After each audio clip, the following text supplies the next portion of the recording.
Tonia here, your host of The Alchemy of Me, where we navigate the anatomy of humanity through the lens of science and spirituality.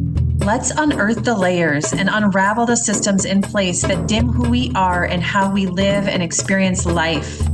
On this journey together, we'll weave in an eclectic blend of mind, body, energy, medicine, concepts, tools, and practices that'll nourish the seeds, the fire, that gold of intelligence that is you.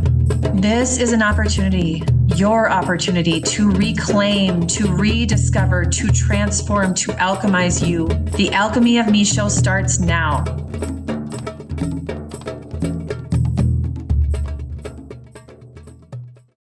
Hello, hello. Tonia here, your host of The Alchemy of Me, where we navigate the anatomy of humanity through the lens of science and spirituality. And today I am so excited to be here with Tamara Leach, and I'm going to share a little bit about Tamara and her extensive background in the world of energy medicine. So Tamara is a dynamic force in the world of bodywork, energy healing, and shamanism. With nearly 3 decades of experience and a fiery passion for holistic wellness, Tamara is not just a talker, but a transformer, igniting minds and souls with her insights into consciousness and the boundlessness of human potential. Outside of her professional endeavors, Tamara finds solace and inspiration in nature, cultivating her connection to the earth through gardening and embarking on transformative journeys through travel. Her curiosity about consciousness drives her to continuously explore the depths of our multidimensional nature, seeking to unravel the mysteries of our existence and promote healing on both personal and collective levels. Get ready to be inspired, enlightened, and uplifted as Tamara invites us on a journey of healing and self-discovery on the Alchemy of Me. Welcome, Tamara. I am so pumped to be here with you. Is there anything you want to add? That was obviously an overview of a very, maybe just a little bit of you. Is there anything you want to add?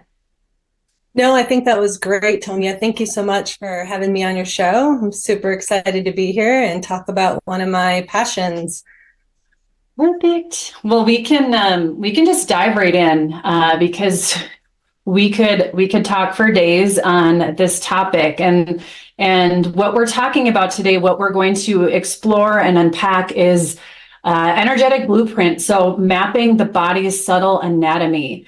And this is, I think for me, this topic, and I'm so excited that this was kind of where you landed on what we were going to talk about today, because I think as a mom, as a partner, as a human, as a scientist, as a shaman, as an entrepreneur, all these roles, like all these hats that we, as a daughter, there's probably a few other things. We could just keep going there.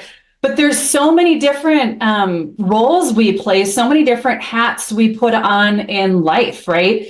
And when we are in this space, in time, in this physical form, there's this whole other part of us that we don't even really talk about, that we don't even really consider. And it's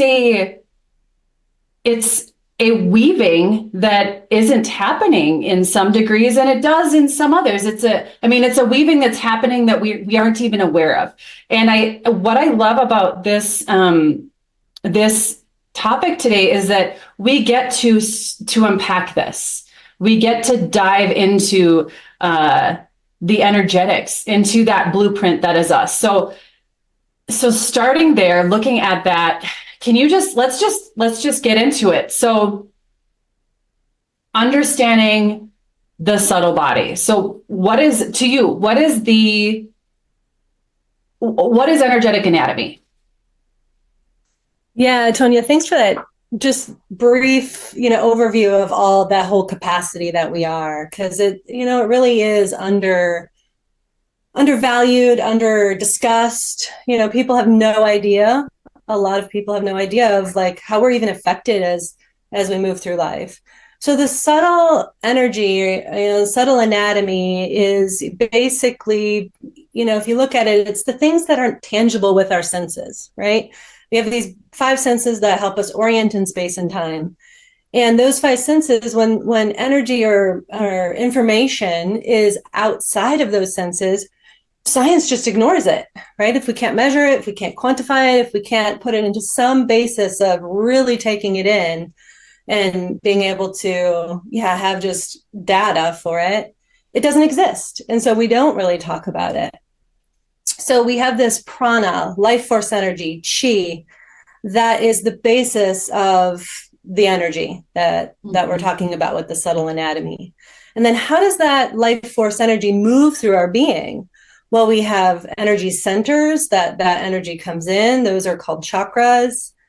And we have, channels in our body. So we have centers and we have channels. The channels are like your meridians in traditional Chinese medicine, and in, the Indian tradition, it's the nadis in yoga. They call them nadis. So there's the centers where the energy comes in. There's the channels that move through our body.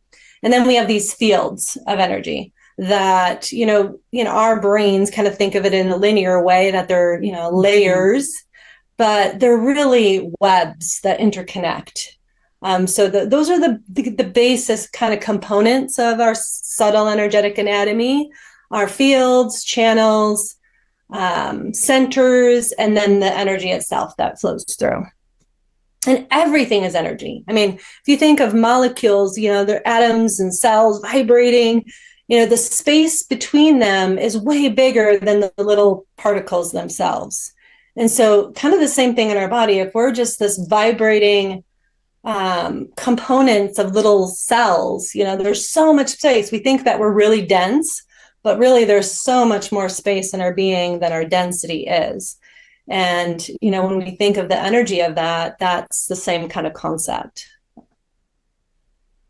Yeah, I love that, because even just how the density, and that's speaking to more of like the science. So it is this dancing between the spiritual, I guess, the unseen and the seen, right? Which is super powerful, because we ask these questions like, oh, why do I feel this way today? Not really understanding, and maybe not asking the question as to why. What is it in my personal orbit that is affecting my energy? So I'm one thing you mentioned too. So, it's this is kind of more of this is calling in some of, I think, for my own personal confusion that I had years ago when I started dipping into this, this idea of the energetic anatomy, and all these wonderful individuals that have explored this throughout. I mean, it's been throughout time. I mean, I'm thinking of like back in the early 1900s, more recent scientists exploring, up until some more of the more recent, Joe Dispenza's Heart Math Institute type. But can you just go into a little bit more, kind of just the idea of, like you mentioned, nadis and all these different, there's so many different areas that we pull this information from, and just to acknowledge that maybe they're all kind of related. And there's the confusion sometimes is perhaps maybe just that they're coming from different traditions. Totally. Yes, I like to say when I teach energy, or when I'm, talking to people about energy in my practice, is that, really the first time a mother laid her hands on her baby, we're doing energy work, right? Without even realize. So since the dawn of human, evolution, since we became upright and walking and interacting with the world, we have this connection. And historically, different cultures call this energy different things. Indigenous people from all over the world have their own language for how they interact with these unseen worlds. And they have their language for it. Really become more westernized, I guess you'd call it, is the traditions from China, the traditional Chinese medicine with acupuncture and bringing forth an awareness in the Western world about energy. We kind of pull from that, and they have records dating back to like 200 BCE. So it's been documented for thousands of years, really. And then in India with the Vedic traditions, they have it even like back 3000 BCE, written ways of mapping these subtle systems in our body. So when these things have come over, to the Western world, we've pulled in our language, from traditional Chinese, we've pulled from the Vedics. And then there's this, and we think of Eastern medicine and Western medicine, and there's this newer field, which has been around for quite a while now, called integrative medicine, right? Where, the Western medical model will pull in some Eastern philosophies and traditions.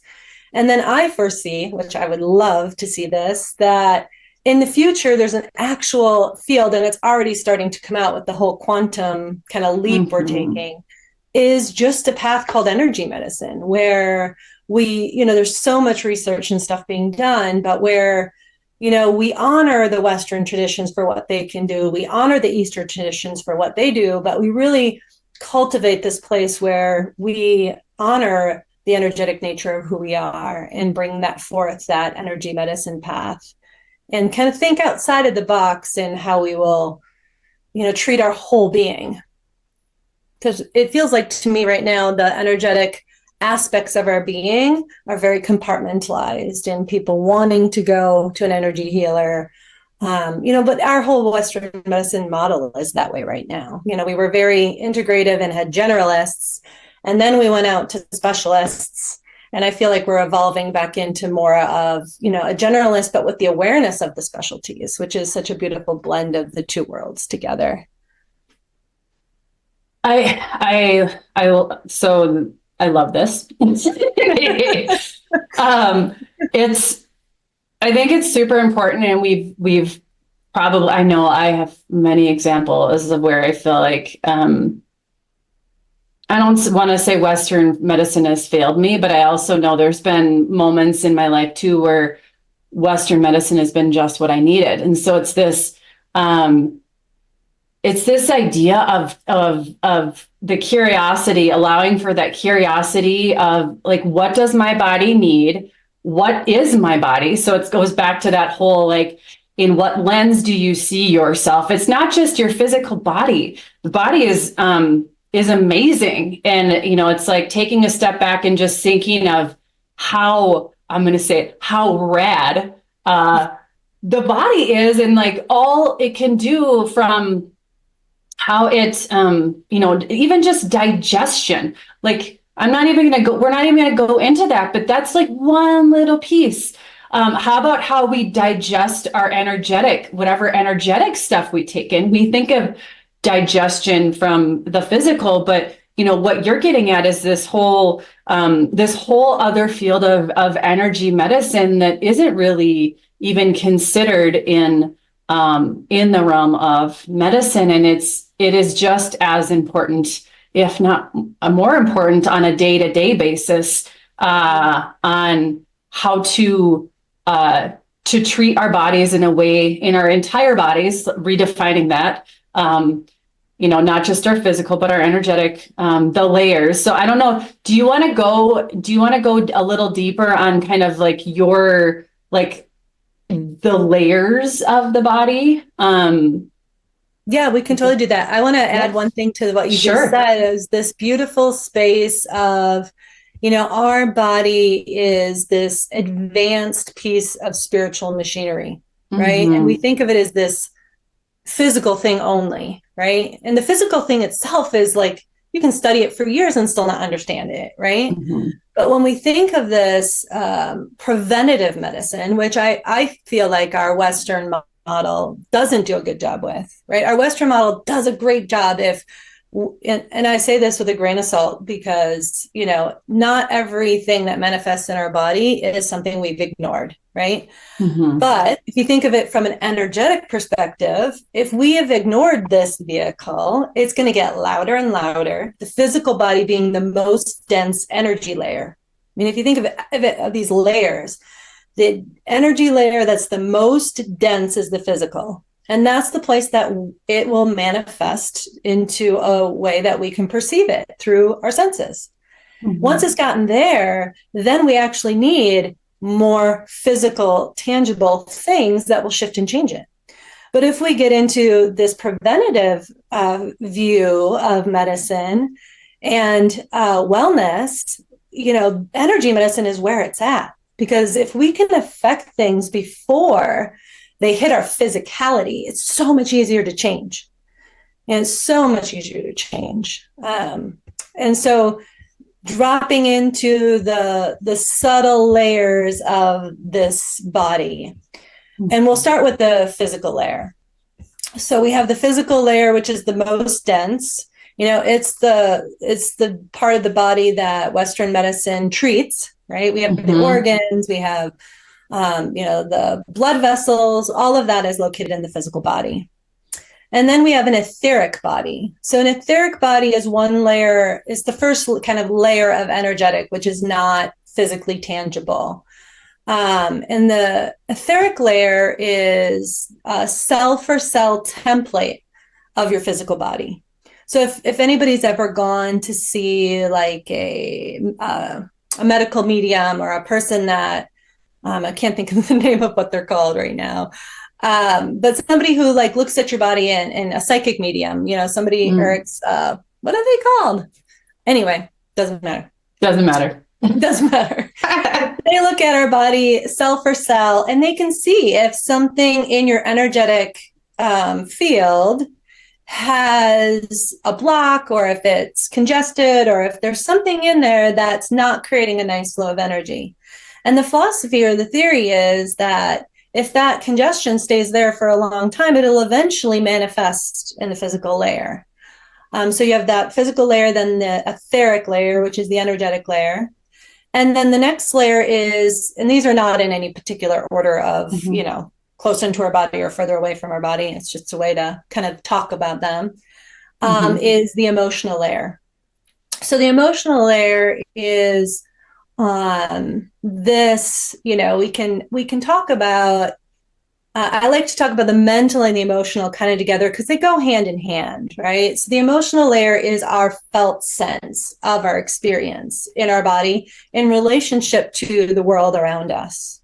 So that's the emotional layer. And we all know kind of the language of the emotions, joy, anger, all of those. And the mental layer is our belief systems, right? And they tie into the emotional layer, which we can talk about in a little bit. But the mental layer is, which I believe our Western culture it's the layer that we actually operate through most of the time. It's like, mm-hmm. not how do I feel about this, but what do I think about this? Right? How do I relate to this with regards to my internal belief systems, how I keep myself safe in the environment around me?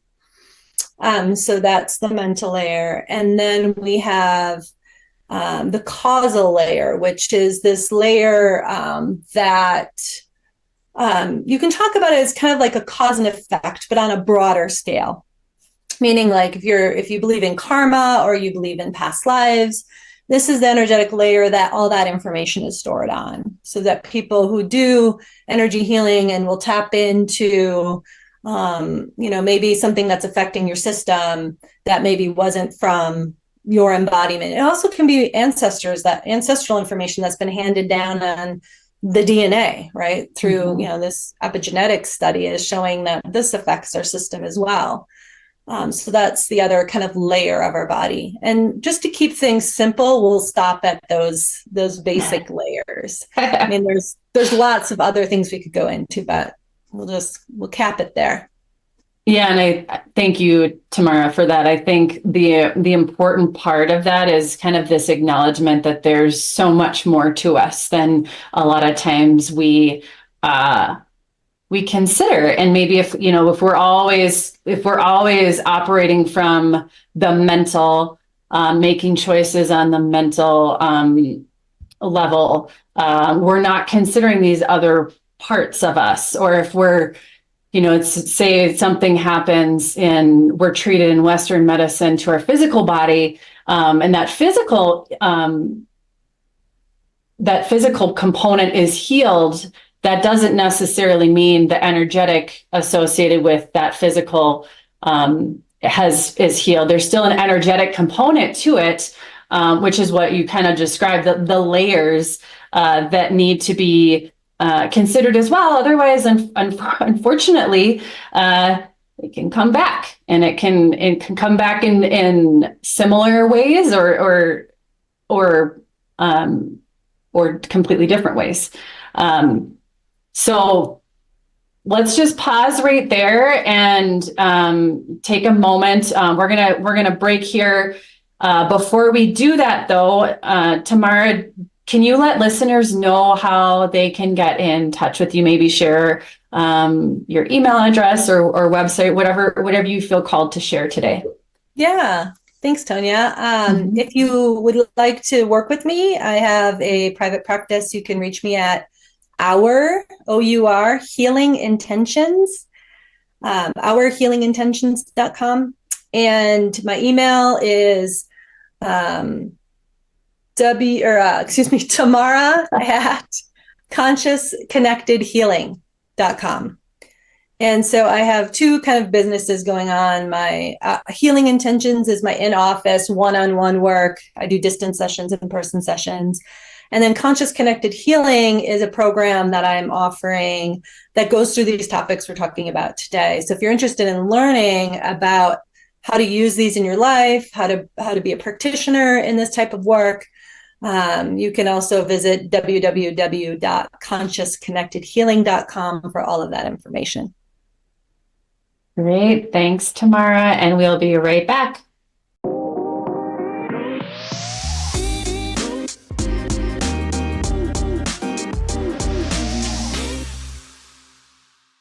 You are joining myself and Tamara Leach, and we're talking about the energetic blueprint, mapping the body's subtle anatomy. And I want to kind of just continue down the rabbit hole that we have started here with you, Tamara, where we're talking about these different layers of the energetic body, kind of building off of where we're at. So can you just take us a little bit deeper into that rabbit hole? Yeah. So I would love to bring forth a little exercise for us to experience our subtle energy. And when we're going to do this exercise, we're going to close our eyes. And if you're driving, of course, don't close your eyes. But you can kind of tune yourself inward. I mean, one of the beautiful things, or the things we have to begin to explore if we're going to work with this, is cultivating our own awareness and our own sense of mindfulness about what we're experiencing in our own being. That's where we bridge, this gap between our physical and the subtle energetic anatomy. And so what we're going to do right now is we're going to close our eyes and we're going to take a couple nice deep breaths. And just find yourself wherever you've landed, whether it's in a seat or if you're standing, feeling your bottom body, that sense of gravity against the chair. And if you're standing, feeling that feet, the gravity pooling at the bottoms of your feet. And you're kind of taking your awareness from the outside world and bringing it in.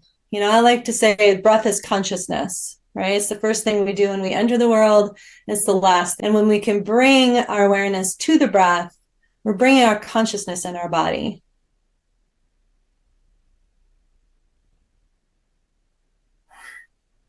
Awesome. And then we're going to take our hands and we're just going to gently rub them together until you start to feel a little friction, a little heat.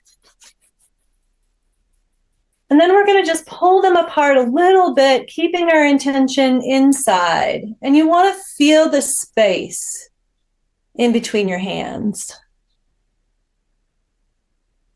And that space in between your hands, this language of subtle anatomy, subtle energy is, non-existent kind of in general society.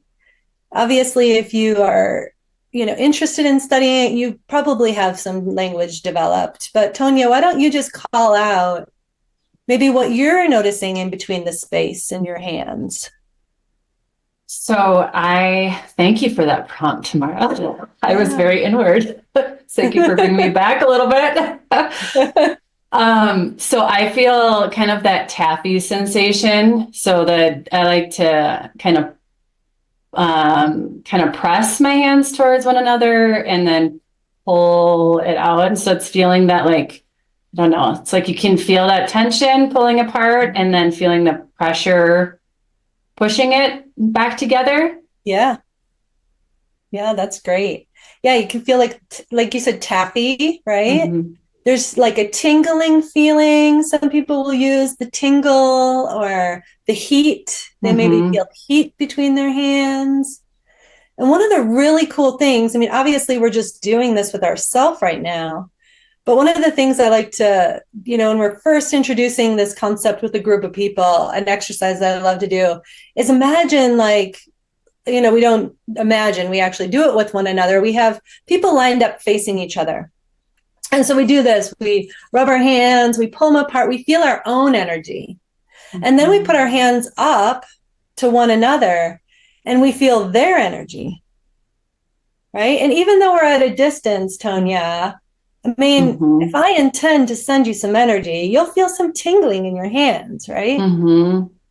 And so when you're in person, you feel that. And then we do a round robin. So then we move to the next person and you put your hands in front of the next person and then the next person. And what you'll begin to notice is that, okay, well, this person feels maybe their frequency or the energy that I'm feeling is a little bit lower. Maybe it feels like those little prickles or the pulsing is moving slower. And then I go to the next person and, oh, this is different, right? And so that really helps us develop this understanding of, like, oh, I am feeling something, right? It's easy with ourselves to be like, oh, is that just my imagination or am I actually feeling something? But when we move by from person to person, we're like, oh no, that was different than this one, right? And we're like practicing, we're like building this muscle of feeling the energy, right? And so if we do this again, we're going to move it to the etheric fields. We're going to get a feel for the fields. So bring it together again, feel it in our hands, and you can build that a little by pushing against it. And you almost create this like energy ball to where, of course, you could push your hands right through it, but it feels like you're pushing through a cloud or like a density, right? And then if we take this, now we're turning on the sensory system. We're turning on the subtle awareness in our consciousness to sense. If we take that and we move it along our arm, you can feel that energetic layer on your arm. Or you can do it on your head. And when you've taken any Reiki or energy healing modalities, one of the first things you learn is self Reiki. And so we do this as a way to clear, shift. You can set the intention of just allowing that energy to pour in. And you can play with that energy anywhere on your body, on your physical body. Yeah, and we alluded to the distance kind of portion. Energy is transferable, and, the beautiful evolution of quantum, biology is that they, have, I don't want to call it proven, or they've just done a lot of research on, that idea of a molecule or a cell here can be affected, at any distance. If you affect one, you're affecting another. And we are all made of the same biology, right?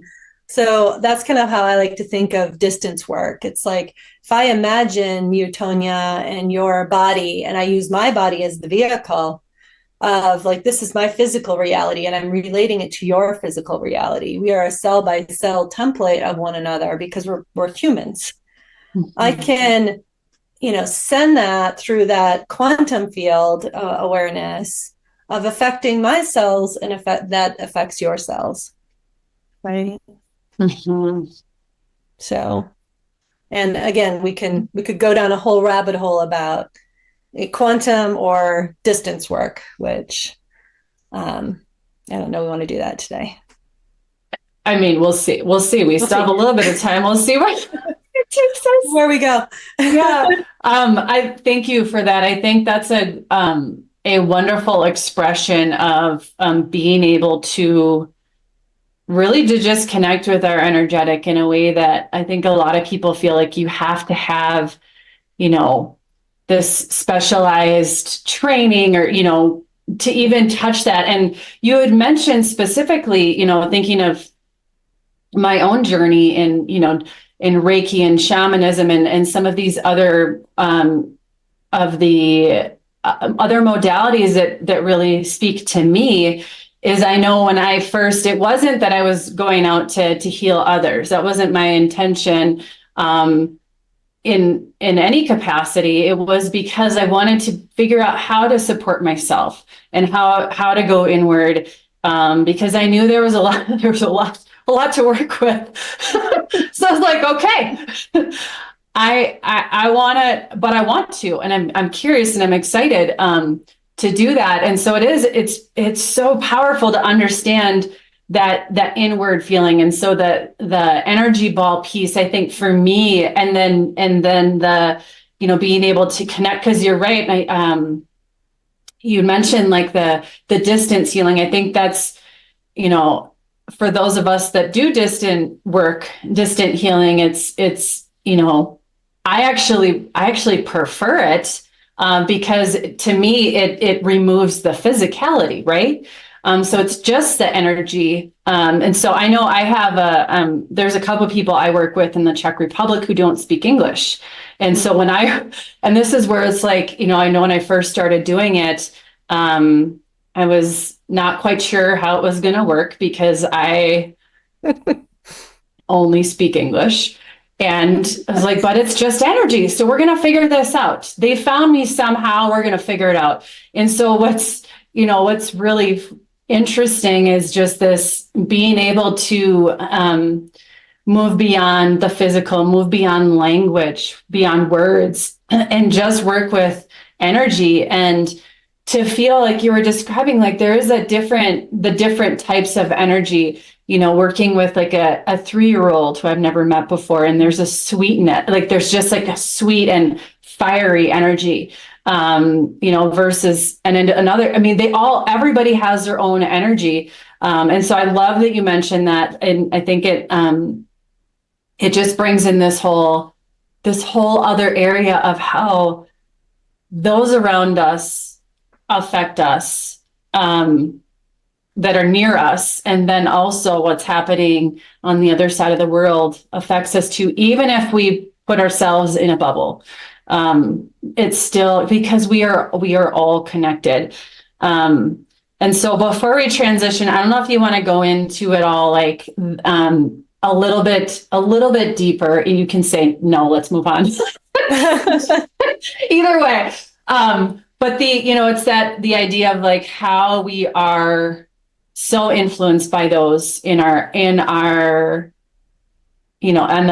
all of the energetic levels, people in our lives, our thoughts. I don't know if there's a thread there you want to pull at all. Yeah, I mean, gosh, it's so curious. So I'm trying to think of an example that'll kind of describe that interface, but maybe I'll just start talking about it and see if one pops up.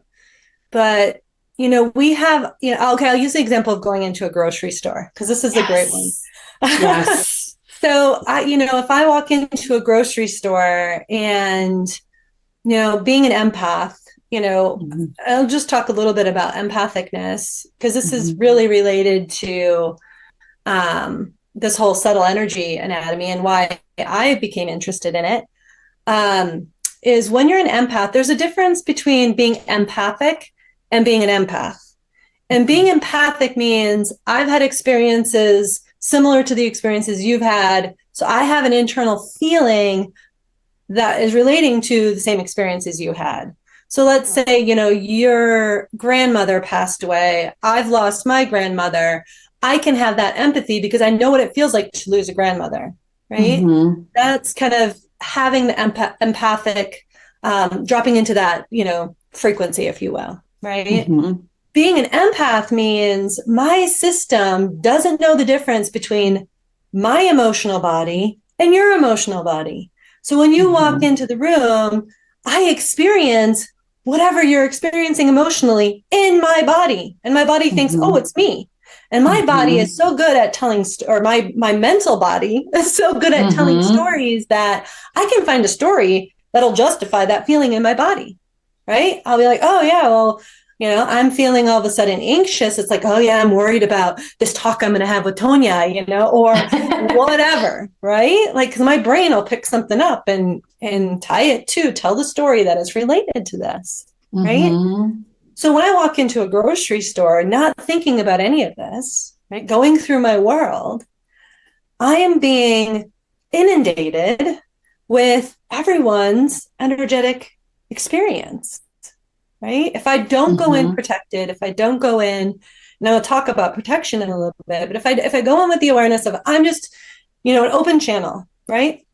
This is how I used to operate. And I'd go into the grocery store and I'd have like a 45-minute conversation with somebody about how they were doing because I walked into their field and I'm like, oh my God.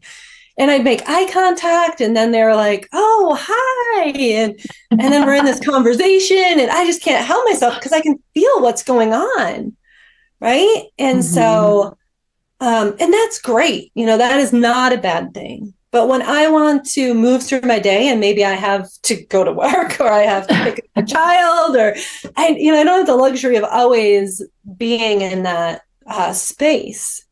So I create a space around me where I tell my system, I'm going into this grocery store and I want a little boundary around me so that my system can have a filter. So it's not just picking up everything that's coming from everybody, right? So if you're Mm-hmm. empathic, this is something that you have to learn to develop is a boundary or a way in which I'm keeping my energy grounded within myself. I notice these things around me, but I'm not just going to let it bleed into me, right? And just be this sponge, if you will, of information. Because once that information comes into my system, I have to metabolize it. So we talked earlier about digestion, right? Mm-hmm.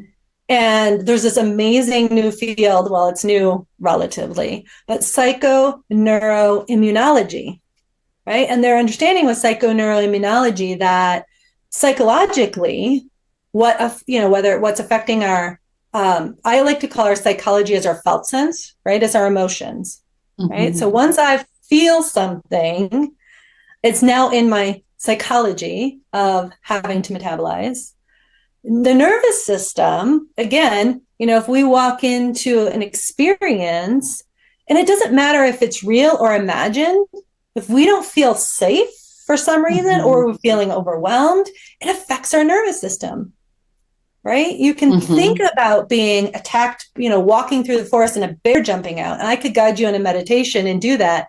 And your heart rate will increase, your blood pressure, you have a physiological response to it even Mm-hmm. though you're just in your imagination. I say just, but our body Yeah. doesn't know the difference between a mental projection outside of us and a mental projection inside of us. It doesn't have discernment for that. It's an experience and it's experiencing it in the now.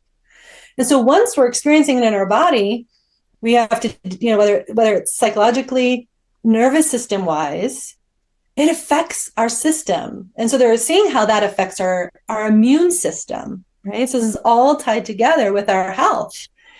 And so once I go into that grocery store, it's in my being and I have to digest it and process it. And again, if you don't have any tools, you don't, and you walk around and now you're carrying that. And that's going to affect how you see other things, how other things interact with you. It's the lens you're now looking through, right? And so whatever lens you get kind of shifted into until it shifts you out of that lens, right? So if I'm in a lens of anxiety, I'm going to view everything coming at me through, this is not safe. I am not safe here. And then my brain, well, because our brains are designed to keep us safe, is going to show me all the things that aren't safe. It's not going to show me all the things that are safe. It's going to show me all the things that I need to be concerned about. So, wow, that was a big different rabbit hole. That's so perfect, because I think it resonates with me for certain. I suspect it resonates with a lot of people, because, you could even, this is like even keeping outside of COVID and how that, that influenced our trips to the grocery store. This is just day to day, whether or not it feels safe to go to Costco when it's busy, or Target, or, these larger stores where there's just a lot of energy coming at you. And like you said, I love it is metabolizing, because it's like digesting how that part that's in our field, how we either carry it, keep it within us, or we're able to release it.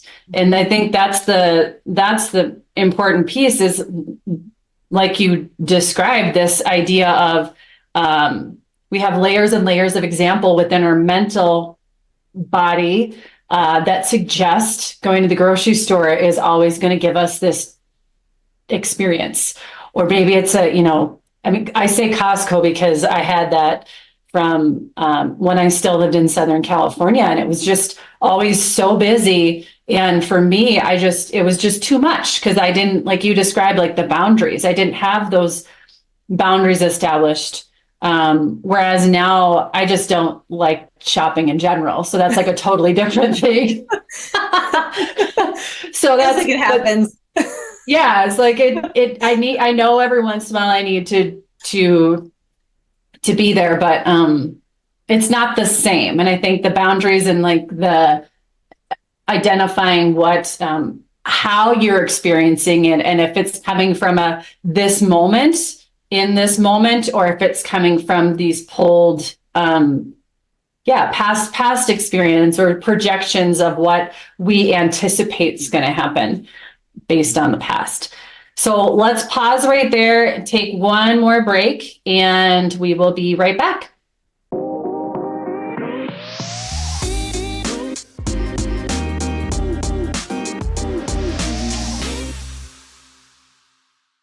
Welcome back. I am Tonia, your host of the Alchemy of Me, and I am here with Tamara, and we are going to just wrap things up here.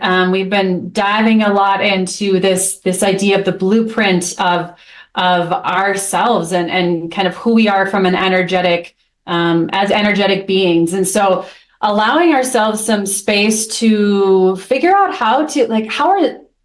what kind of tips can we bring forward to really help us gain some of that energetic balance in our lives. So Tamara, what I have for you, or I guess the questions I have for you are, how can we cultivate more health in our energetic bodies? And then maybe why, we've kind of talked about this a little bit, but why is that energetic health so important? Yeah, definitely.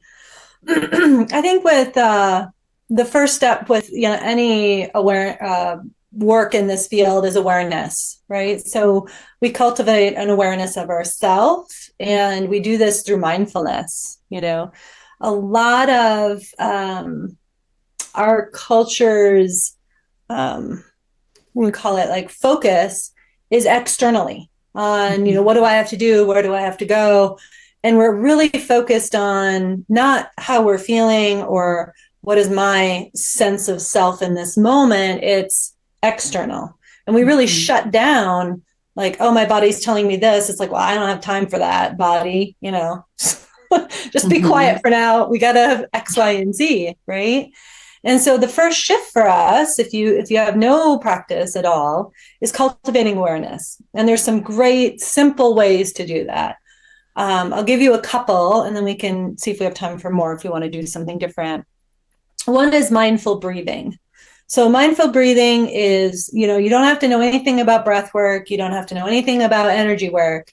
It's about what we did in that exercise before we did the energy ball, is we closed our eyes and we just followed our breath. Just took a couple nice deep breaths in. And we can do that right now for mindful breathing. Yeah. Can I follow the breath in through my nose? Can I feel where the breath, comes in to my nose? So the more kind of specific we make our intentions, the more we develop an awareness of an experience, if that makes sense.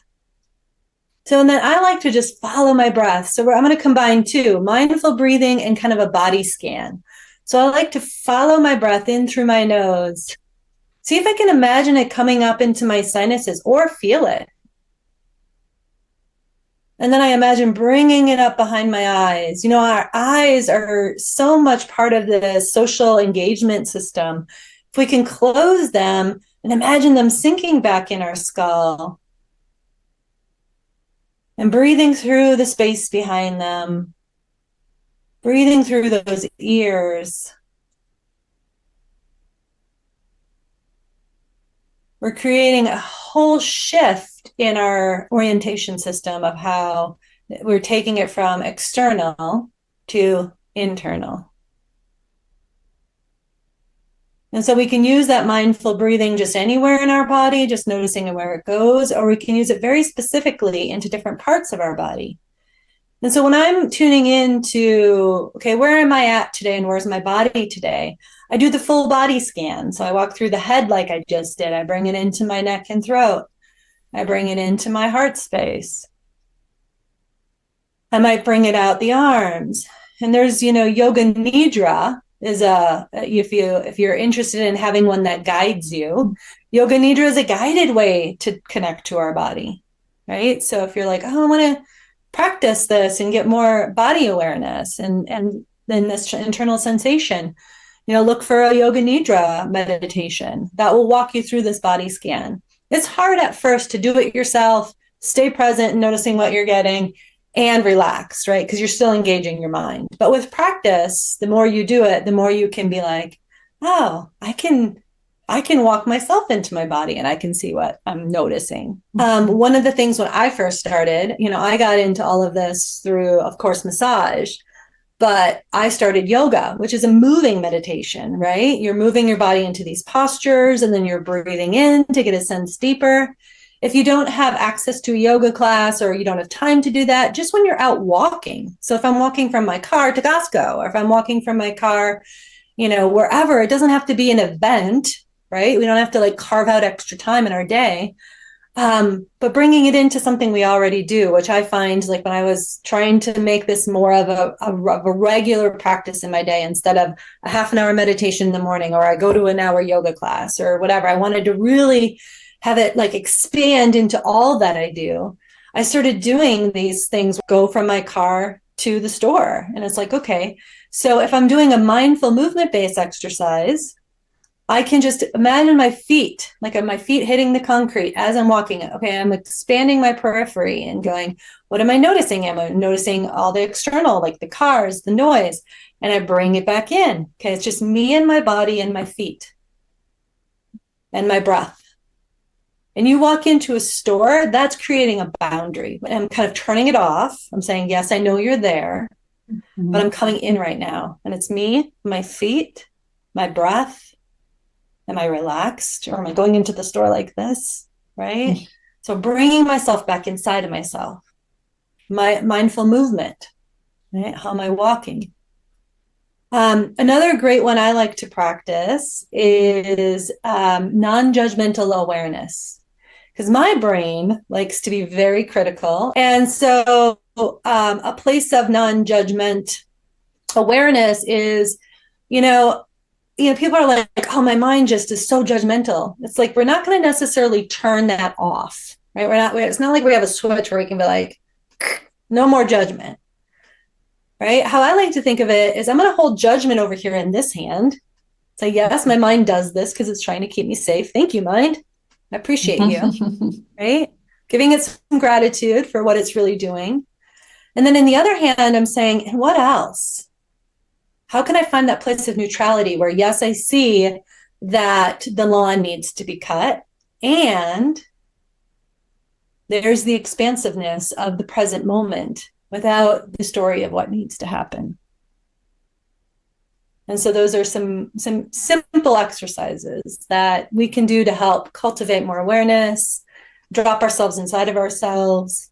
And I like to think if we can catch ourselves and bring our awareness, 60 times a day for a second, I find that way more helpful in changing our inner ecology than sitting down for an hour once a day and just having this kind of isolated, compartmentalized experience, because it's there, and then we're not bridging it into the rest of our world. And so it's like, oh, I can be really mindful when I'm in yoga or I'm meditating, but in the rest of the world, I'm a ball of anxiety because I can't be mindful. I'm just taking in everything, and it's overwhelming. It's not as helpful as being able to do that 60 times during the day and bringing myself back, calming myself back down, or regulating myself. It doesn't even have to be calming down. It's just an awareness and a regulation of like, yeah, system, this is overwhelming, and let's breathe. I got you. And bringing yourself back. Yeah. I really appreciate this thread, because I do think that it's an opportunity to daylight. Some people might not like what I'm going to say, but essentially, yoga once a day is not enough. You kind of alluded to that, but I'm just going to say it because I know for me, when I was really, really having a hard time, what it turned into was me doing yoga 6 days a week, because that was the only 6 hours of the week that life felt really good. Mm-hmm. And that's not living at all. And so what you mentioned with the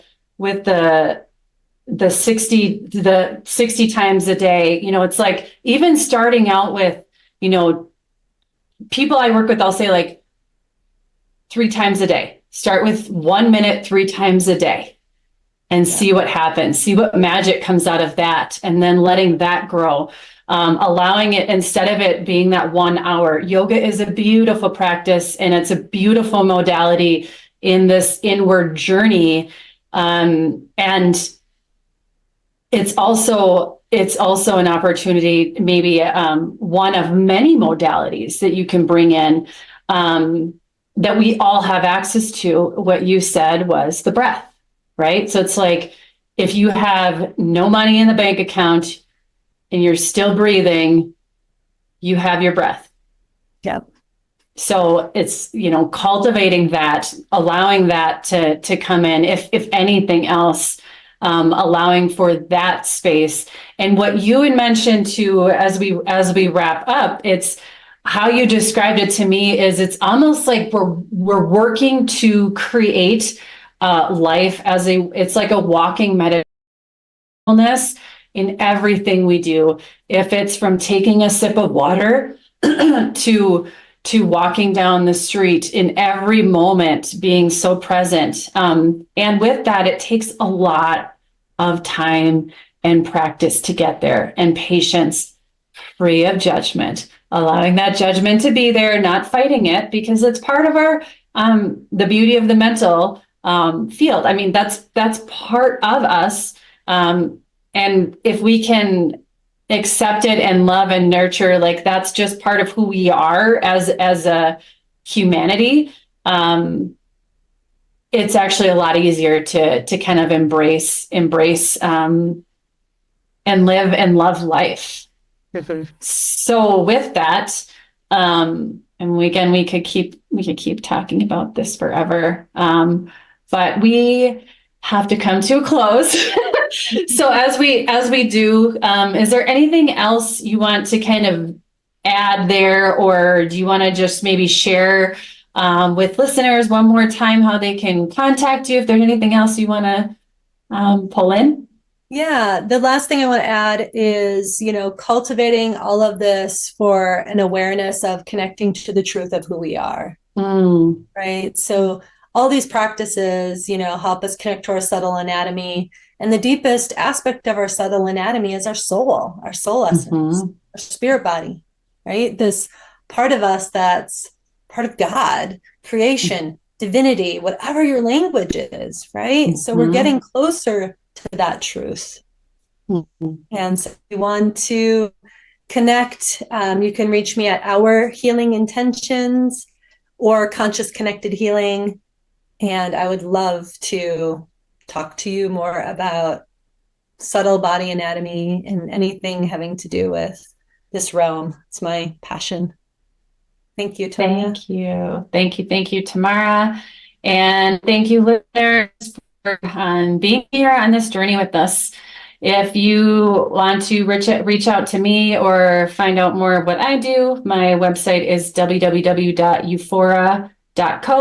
ufora.co. Thanks, and have a beautiful day.